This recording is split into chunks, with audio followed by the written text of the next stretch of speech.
to another edition of the Energy Week podcast. Ryan Ray alongside Dr. Energy herself, the one and only Ellen Wald. Ellen, how's it going? We are energized today. Yes, we are. Yes, we are. A lot of stuff to get to, and let's start with one of our favorite publications, SP Global Platts. According to an interview, no reason Iran sanctions will lead to higher oil prices. I read this is in kind of two pieces for the listeners if you go see it. The first is kind of a synopsis of what they're talking about, and then it's kind of the interview. I would like to watch the video because it felt like Platts kind of went after Hook here a little bit. Oh yeah, it definitely felt like they went after him. I don't know if there's a video of this interview because it says it's on the sidelines of this global energy forum, but we could probably get a video. We probably should watch the video of his talk, I bet. So this was put on by the Atlantic Council, of which I will add that I am a non-resident senior fellow. I was not in Abu Dhabi for the conference, but I bet they have recordings of it. So I can watch the video and report back next episode. What exactly did Brian Hook tell the audience versus what he said to S&P Global Platts on the sidelines? But yeah, I thought it was very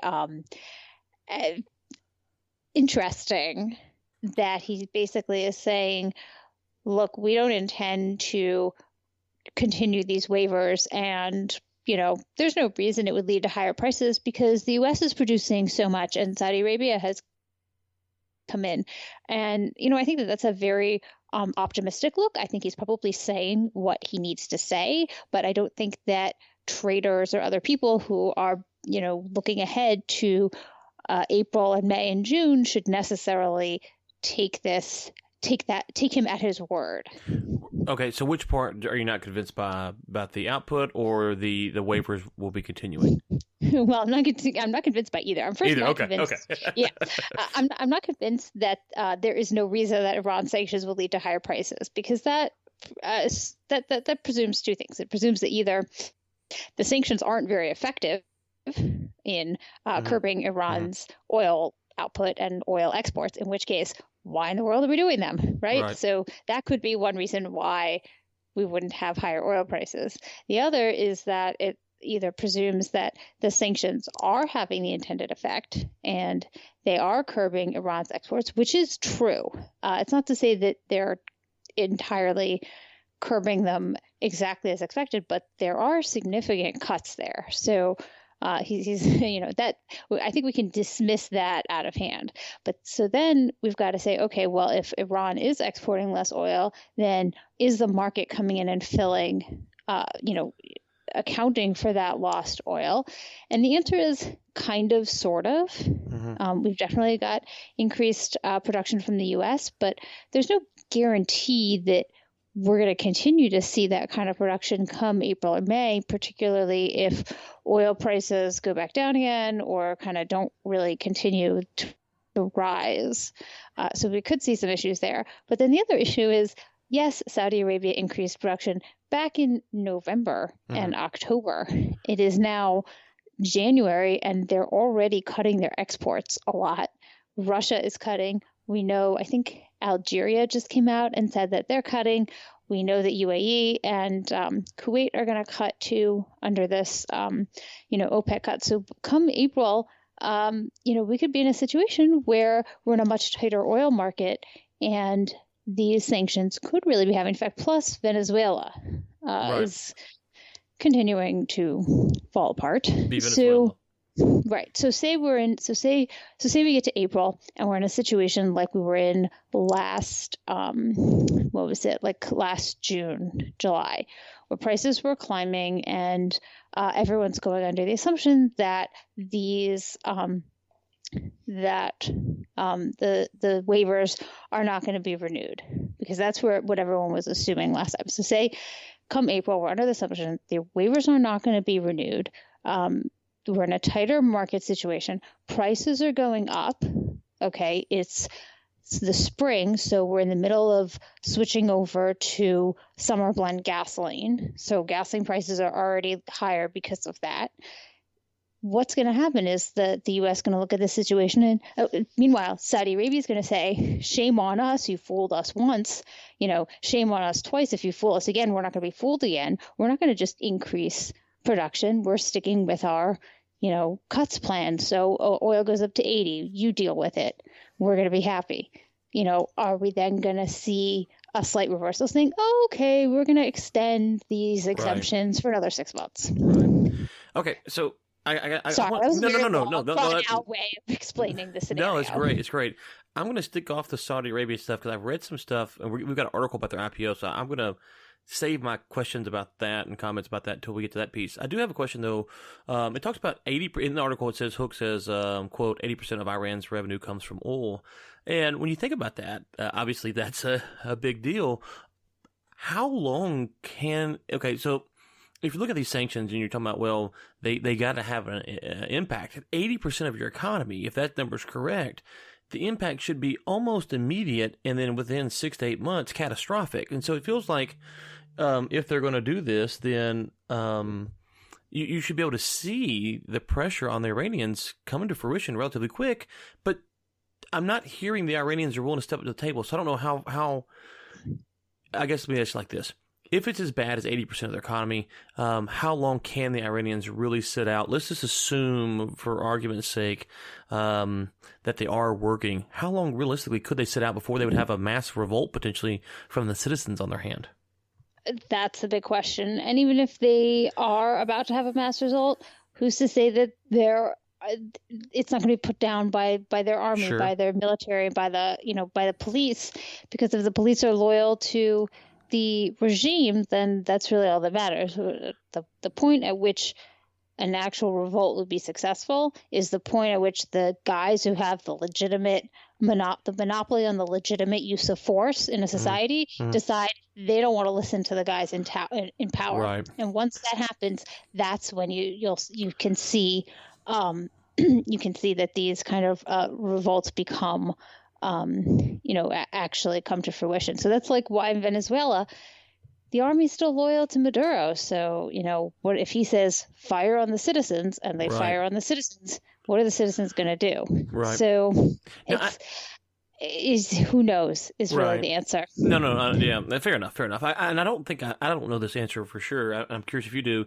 When we think about Iranian oil, and you think of kind of the life cycle of oil, drilled, moved, refined, what percentage of that can they do in-house, or how much do they have to ship off to be refined? Because if they can, take it from crude oil to gasoline or diesel or whatever, then they can almost kind of self-sustain themselves a little bit further. Whereas if you had to ship it and mix it and blend it and all that stuff, the cost all of a sudden with that's a lot more expensive. Do you know how much they can actually do in Iran compared to how much they have to export to bring in refined products?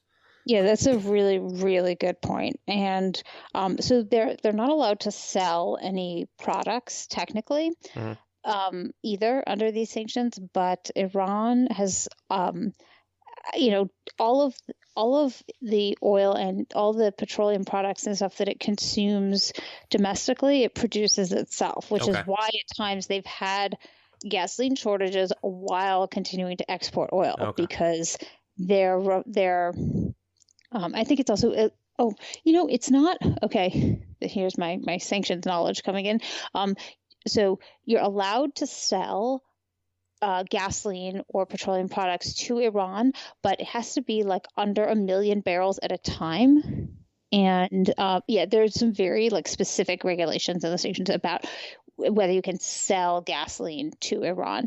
But they did open refitted or expanded a refinery that they outfitted to process mostly condensates, which they produce a lot of because they produce a lot of natural gas.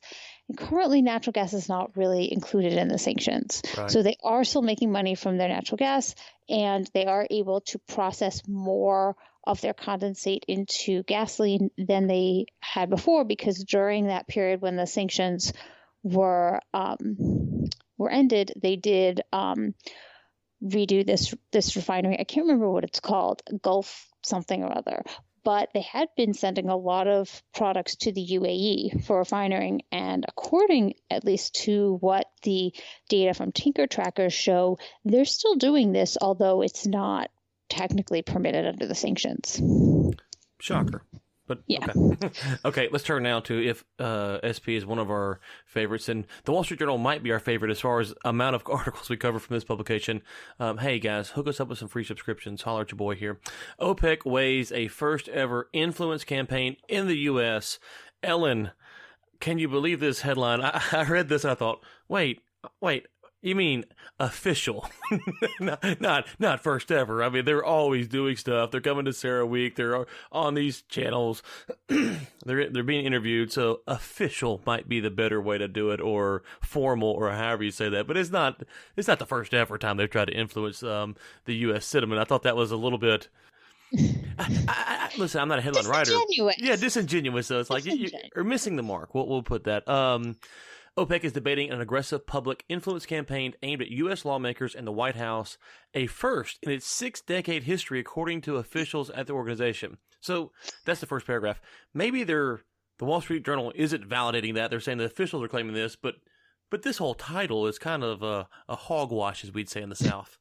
I laughed out loud very hard when I read this article, because there is no way in hell, excuse my language, that OPEC is ever going to convince anyone in the United States, people or lawmakers, that it's good.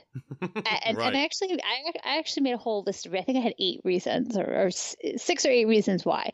First of all, it's a cartel. Now, yes, we can debate whether it's been effective as a cartel or not, sure, but they bill themselves as a cartel. What do most Americans think of when they hear the word cartel?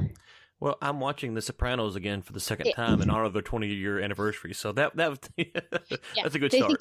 They think of The Sopranos, or they think of drugs. They think of drug cartels. Right. So already you're like way down in your public image. Okay, then Americans hate their own fossil fuel producing companies. Mm-hmm. They hate Exxon, despite the fact that Exxon is a huge, great U.S. company. I mean, mm-hmm. Exxon is being like vilified in the press because they're claiming that they didn't disclose, or they didn't admit that they knew that fossil fuels might be affecting climate change. So something like that.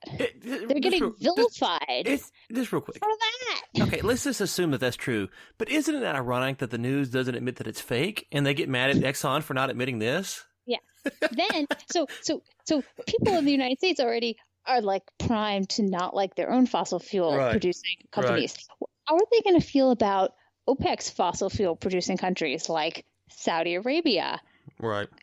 Iran, who we're told is the largest sponsor of terrorism in the world, Iraq, Venezuela, right, which is basically starving its citizens, Libya. Do we like Libya in this country? No. So I'm sorry, but there's no way that $500,000 is anywhere nearly enough to change OPEC's image. And we're not even dealing with the fact that every American who was cognizant of the world in 1973 blames OPEC for the oil embargo and the economic downturn and the recession and, massive lines at the gas pump. So I'd say save your money on this one, OPEC. Yeah, I don't understand it, because this is goes back to when Rex Tillerson was appointed to Secretary of State. Everyone's like, he's a businessman, which obviously he is, but he's also a politician. If you run ExxonMobil, you're dealing with people around the world. And so if you take these individual countries, they're dealing with U.S. lawmakers and lobbyists and all these people on an individual basis. To me, it just seems kind of weird that they're not also, everyone in the back of their mind, talking about, well, this is good because of the oil production. If you look at the imports that the U.S. brings in from various countries. So to me, the headline's kind of irrelevant. I would say, to your point, though, about all the things that you said, if I was OPEC, I would not want the U.S. public to actually realize who its members are, because I don't think much if there's some big pharma group, whatever, I wouldn't know who they are because I don't follow big pharma. I don't think a lot of the normal American people care about who OPEC is. They think Saudis, they may think the Russians are in it. But you talk about Iran and some of these other countries. If the average citizen became aware that Iran was part of OPEC and Iraq and all these other entities, I think the sentiment would actually be worse, just because they realize who is OPEC, whereas now it's just kind of OPEC. And I don't have any statistics to back this up. I just would guess most Americans think Saudi Arabia, and then now Russia, and then maybe some African nation or something like that, or all the Middle Eastern nations with no distinctions. I don't think there's a real understanding of who these nations are. So I don't know if I would want that public, just because folks be like, wait, hold on, our sworn enemies are in there? That seems kind of bad. So it seems like that alone would be a bad idea. Yeah, exactly. Don't tell people who you are. Don't tell people you're a cartel. Don't tell people you're anything. In fact, try to OPEC, if you would like to pay me to consult on this, I'm available. But here we go. Here's my free advice, OPEC. If you're concerned about the U.S. actually passing that NOPEC legislation, right. I think we've talked about that maybe before. Mm-hmm. I think really you need new advisors to give you a much better assessment of what the current U.S. political climate is like. Because I can tell you that nobody in Congress is interested in OPEC right now. They're interested in one thing or two things, and two things only. One is President Trump, and the other is running for president in 2020. So I would just pocket that.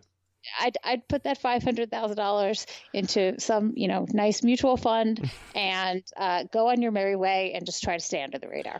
After you send Ellen her $250,000, here's my advice for $250,000. Turn on Fight Club. The first rule of Fight Club is you don't talk about Fight Club. The second rule is you don't talk about Fight Club. Don't talk about OPEC. Just go do your thing. Don't try to stir sentiment one way or another. Just stay where you are. Leave everyone alone, because $500,000 is not gonna do it. It's not gonna do anything. It's just not gonna do it. Okay. Speaking of the man, the myth, the legend himself, Donald Trump, we have a tweet. I don't know why we didn't lead with this. That's my fault. We always lead with Trump on this show for some reason, but we didn't this time. What are we gonna do when he's not president anymore? Like, will we still read his tweets? Because I imagine they're going to be epic at that point. Whenever he goes out, if it's 2020, 2024, whatever, whenever he goes out, I imagine they will be epic. But we have one from him today. He's quoting, I guess you sent this, I don't know. I think he's quoting something that was said on Fox and Friends. Is that correct? I think he is.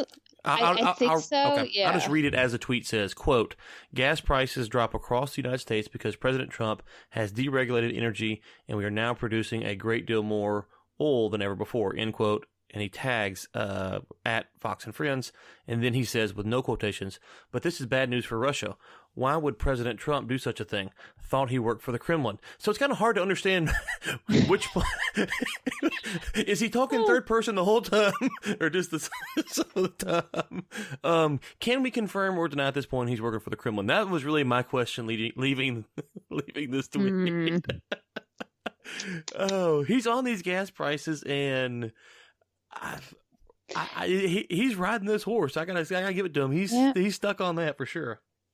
Can we discuss the President Trump has deregulated energy? Because I saw at first, I didn't realize that this was a quote from Fox and Friends, and I was like, okay, maybe but now I'm thinking, who on Fox and Friends thinks that the lower gas prices are the result of, quote, deregulated energy? Mm-hmm. And do we maybe need to recommend a better energy correspondent for Fox and Friends? Dr. Energy.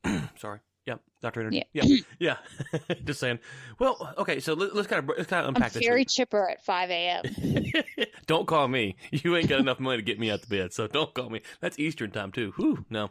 Okay, so let's you say that now, come April.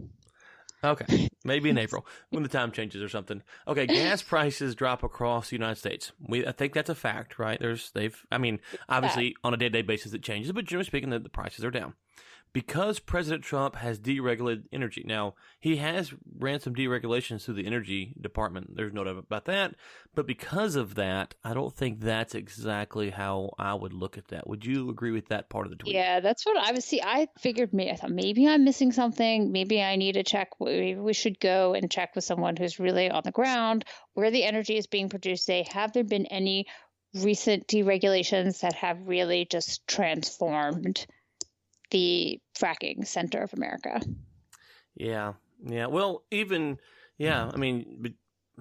he says now we're producing a great deal more than oil ever before. Great deal is obviously a relative term. We are producing more oil ever before, although, again, you could look at that on a regular week, but generally speaking, that's a true statement. So, on some level, the quote from Fox and Friends, whoever said it, is true. I'm not sure.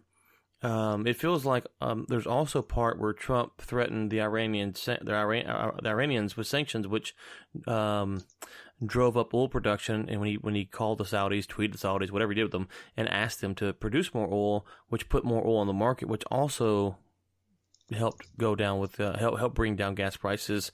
Or wouldn't you kind of say that might be part of it as well?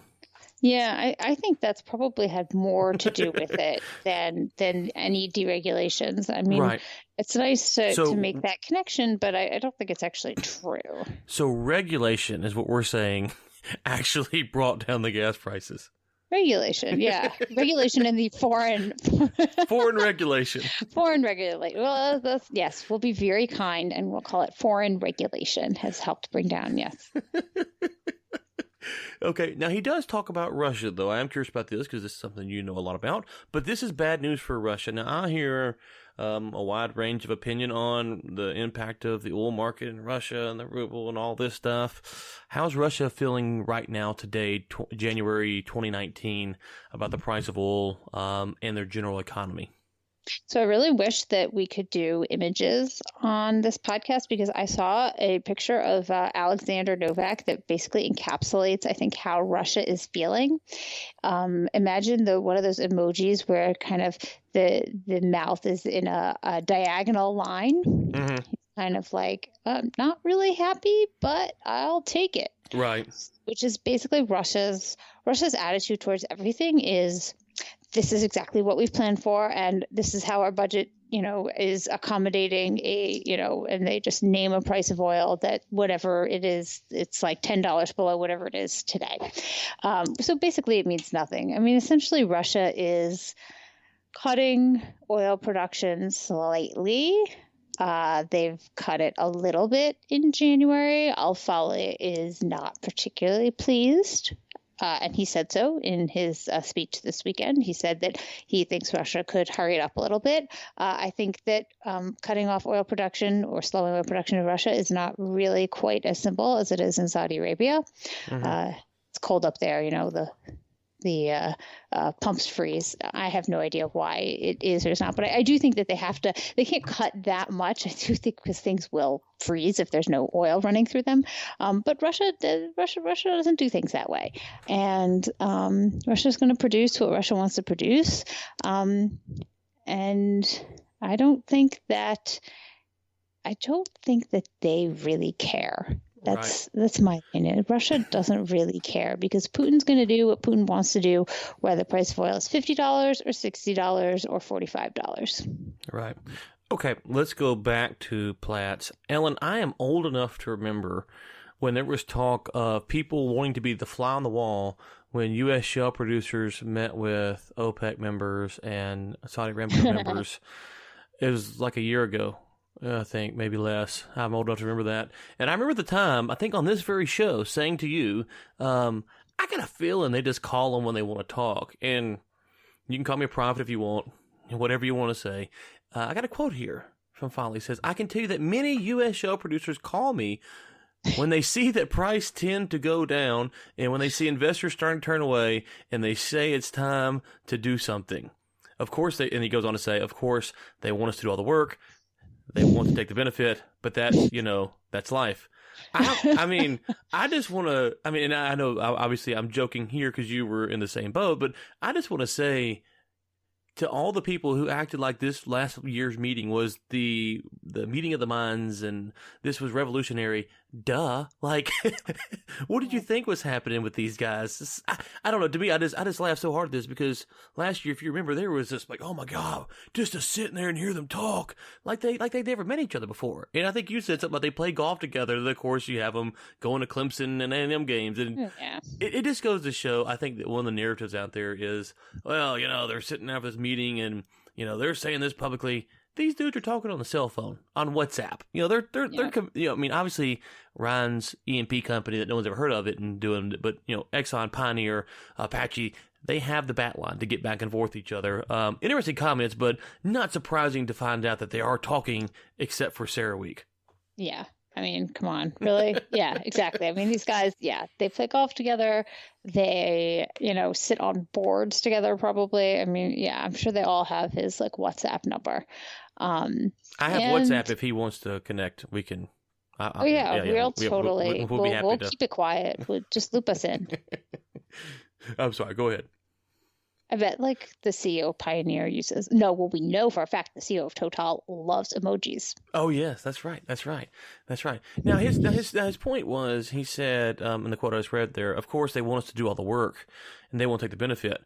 On some level, I do sympathize with kind of what he's saying, because from his perspective at least, the U.S. wants you to keep the prices down, and then the prices go up. Raise to keep the prices from going on too high, so they raise up, and the prices start to fall. Whoa, cut production. And he's probably looking at these U.S. companies like, hey guys, you're free to cut production whenever you want to.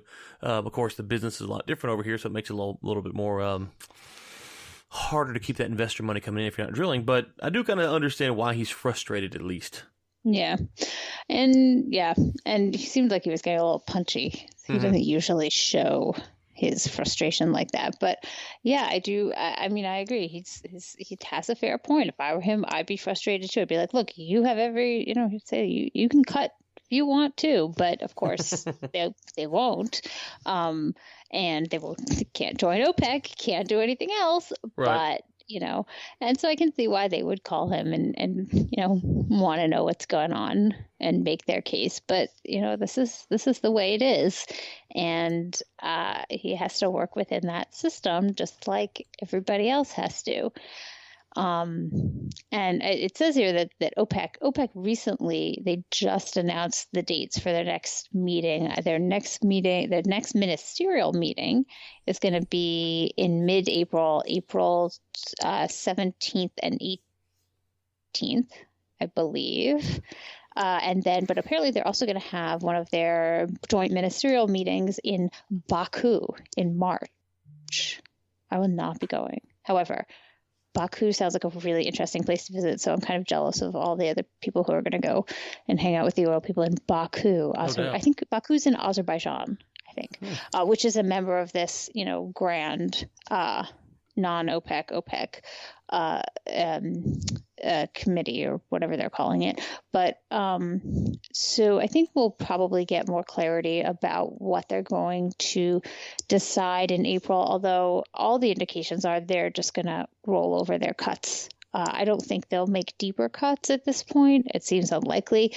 I really do think, though, that they are going to be looking for signs from the U.S. in terms of what's going to happen with these SREs. And then in turn, the U.S. is going to be looking for signs from OPEC being like, will you produce more and not push up gas prices? But I really think after what happened last time, the Saudis are just going to say, like, we're not putting ourselves in a situation again like we did last time, so why don't you stop trying to manage the oil market? And I think that in the end, while we may see rising oil prices for some time, or at least some kind of spike around then, I think shale producers will probably be happy. Okay, so I have to ask this question. There's my prediction. No, it's a good prediction, but I had to ask this question. Let's just assume he's telling the truth here, that the shale producers do call, and they want him to do something. Is that a violation of U.S. law?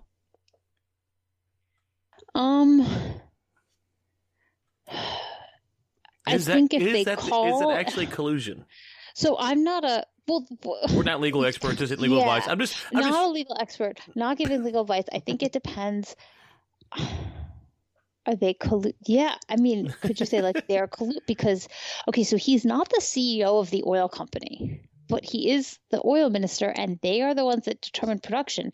So wouldn't it be collusion, even if it's just Pioneer Resources calling up Falih, not saying, not talking to OPEC, but just, wouldn't that be? So wouldn't that be considered? I mean, you know what? I'm gonna look into this because this is really interesting. Hey, if we have any legal experts or experts who are listening, who are who do antitrust law, please shoot us a message and tell us what's going on with this, because that's a really interesting point. He may have gotten some people in a lot of trouble.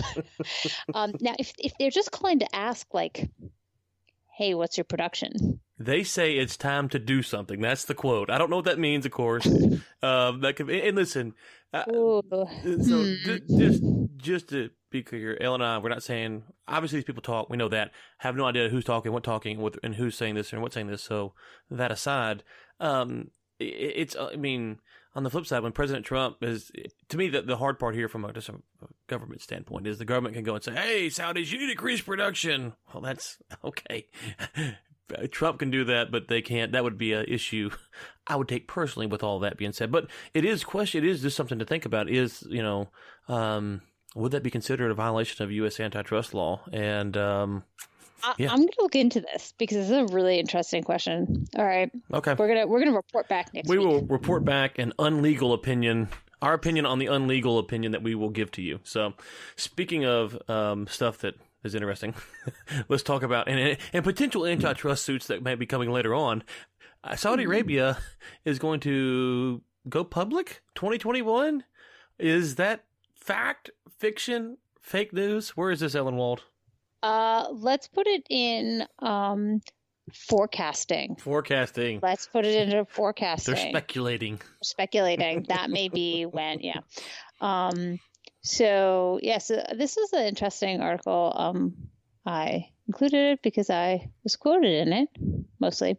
But I do think it was actually a really good article because it's looking at kind of what's going on with this IPO in the wake of the information about Saudi Arabia's audited reserves, which have come out basically slightly higher than Saudi Arabia has said they were, which is essentially saying, look, it's basically what they say it is. And I thought that we all knew that they were doing this audited reserves. They're having DeGolyer and McNaughton, which interestingly has done work in the kingdom since the early 50s when they were hired by the Saudi finance minister. At that point, there was no oil minister. The finance minister took care of all the oil stuff. They were hired by the Saudi finance minister when the Saudis were having a dispute with the then American-owned Aramco about the price of, they used to calculate their oil revenues based on something called the posted price of oil, which was basically like a price that they agreed that they were selling their oil at, even if it wasn't always exactly that price. And the Saudis were basically arguing that the Americans were cheating them. And so they hired DeGolyer and McNaughton. And the Americans show up for this meeting with the Saudis, and they see these guys from DeGolyer and McNaughton, which is an American firm. They all know them. They're from Texas, and they see them sitting next to the Saudis at this meeting, and they're all like, what's going on here?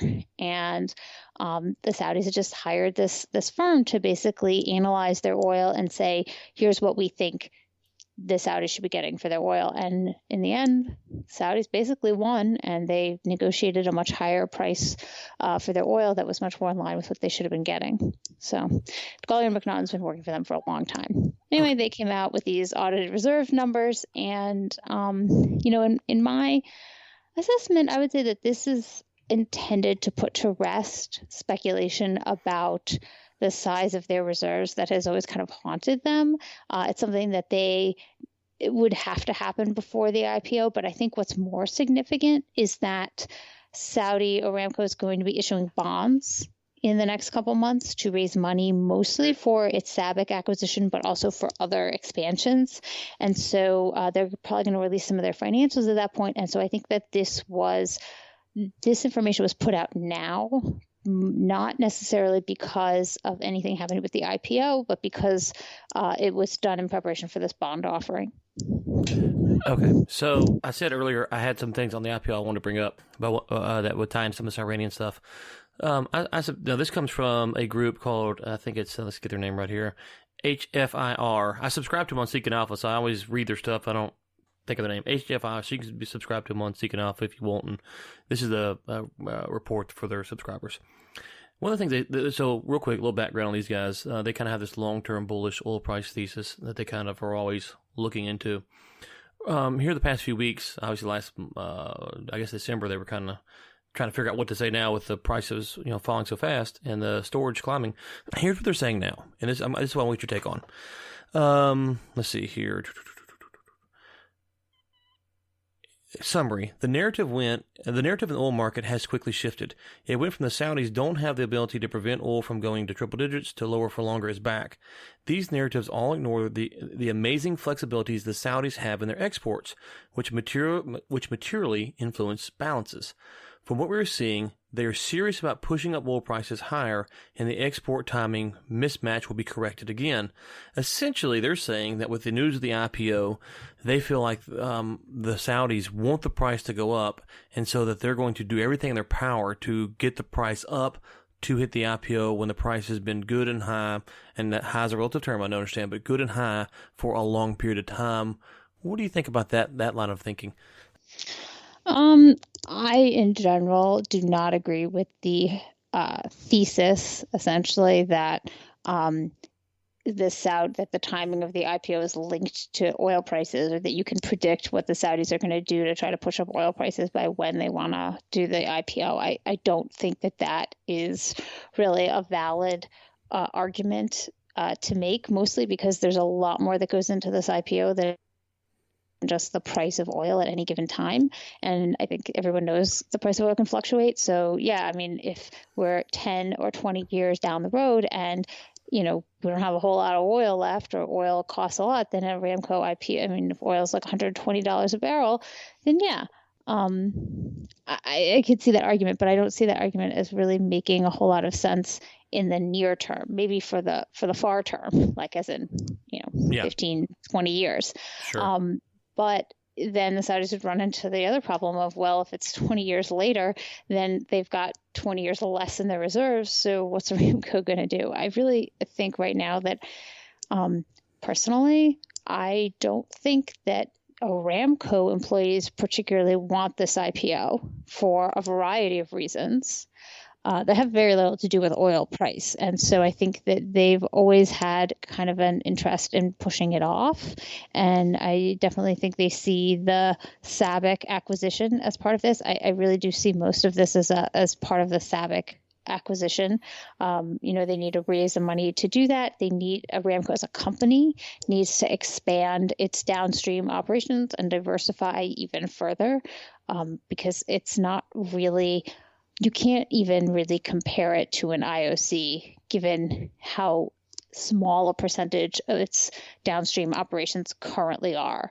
And so I think that there's more to it than just like they want the price of oil higher, they're going to push their price of oil. I mean, there are a lot of things that go into this. I mean, they've got to stop burning so much crude oil in country for electricity, and they're working on that, but they've got to get that going. And if they do, then they'll have a lot more power in terms of their spare capacity in the oil market. But I also don't think that Saudi Arabia has the power to affect the oil market right now in the ways that this is supposing.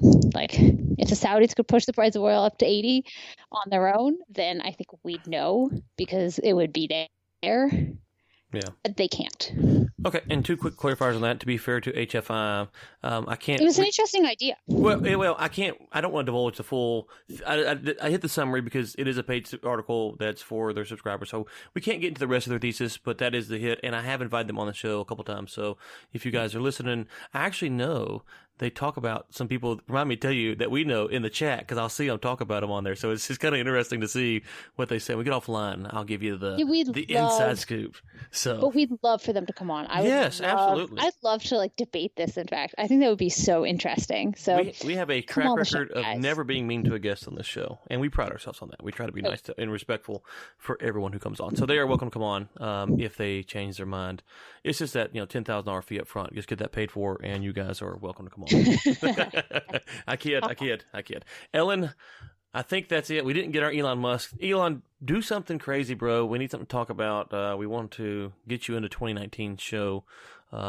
He's kind of, for Elon, relative term there, he's kind of laid low. So maybe by next week we will have something. Which reminds me, next week we have on Dr. Dean Foreman, first report of 2019. Interesting to see what all that entails. I'm sure it will be a lot of good stuff, a lot of news about China.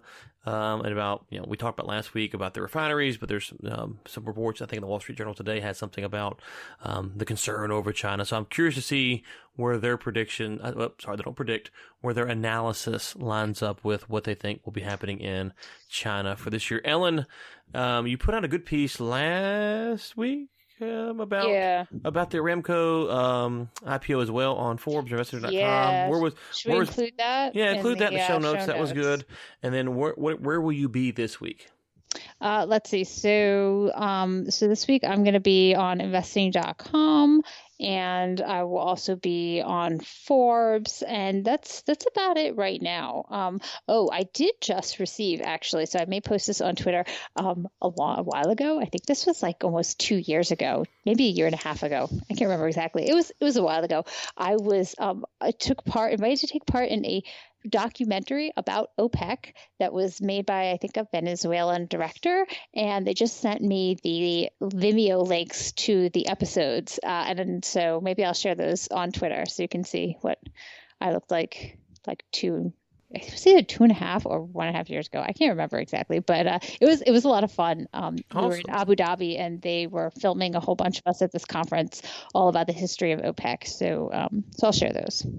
And you don't tweet very often, so you're hard to find on Twitter. Where can people find you on Twitter at? Yeah, they can find me on Twitter at Energized Economy, ENERGZD Economy, where I will be sharing all sorts of interesting things about energy and the Celtics.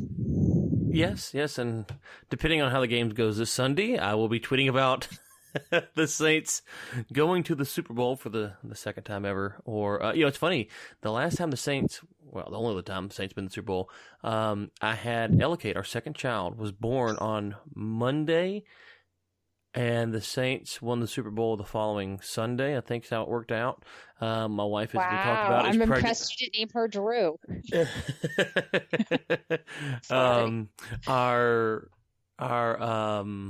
My wife, as I said, is pregnant with our fourth. So maybe every other child my wife has, the Saints will win the Super Bowl. If that's the case, I told her we'd stop before, but we might have to change that.